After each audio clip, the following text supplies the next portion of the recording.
কুমিল্লার দেবিদ্বারে বিষাদে পরিণত হলো বিয়েবাড়ির আনন্দ, পণ্ড হলো আনুষ্ঠানিকতা। বুধবার রাতে গানের সাথে নাচানাচির সময় কথা কাটাকাটির জেরে দুপক্ষের রক্তক্ষয়ী সংঘর্ষে প্রাণ গেল দুজনের, আহত হয়েছে অন্তত 5 জন। জড়িতদের ধরতে অভিযান চালাচ্ছে পুলিশ। ঘটনার পর এলাকায় থমথমে অবস্থা বিরাজ করছে। জিজ্ঞাসাবাদের জন্য কনের বাবা সহ 2 জনকে আটক করা হয়েছে।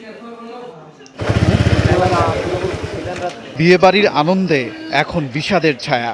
সংঘর্ষে 2 জন নিহতের পর শোকস্তব্ধ সবাই। ঘটনাটি দেবিদ্বারের আবদুল্লাপুর গ্রামের। স্থানীয়রা জানান, 7 মাস আগে ওমান প্রবাসী জাকির হোসেনের মেয়ে নাজমার কাবিন হয়। বৃহস্পতিবার ছিল বউ তুলে নেয়ার আনুষ্ঠানিকতা। তার আগে বুধবার রাতে ছিল আনন্দমুখর পরিবেশ, বাজছিল গান। বাড়ির সামনের মার্কেটে সেই গানের তালে নাচছিল এলাকার কিছু ছেলেপুলে। হঠাৎ দুপক্ষের কথা কাটাকাটির এক পর্যায়ে সংঘর্ষ। ফুলাফেনে শখ করে গানের বাজনা করতে হয়েছিল। তারপরে এই ফুলাফেনে কোমল আইসে না আইসে আমি 2 ভাই ইটা দেখছি না। ডান্সকে কেন্দ্র করে হয়তো কিছু ধাক্কাধাক্কি হয়েছে ফুলাফানের মধ্যে। পরবর্তী তারা লোকজন হয়তো খবর দিয়ে 2 পক্ষের মধ্যে সংঘর্ষ হয়েছে। সংঘর্ষে আহত হয় অন্তত 7 জন। তাদের মধ্যে ঘটনাস্থলে মারা যায় সাইফুল।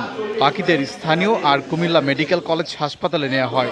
চিকিৎসাধীন অবস্থায় মারা যায় ফাহিম নামে আরও একজন। যারা মারছে তারা কারা? তারা গুঞ্জরের। জি। আর যারা মারা গেছে এলাকার?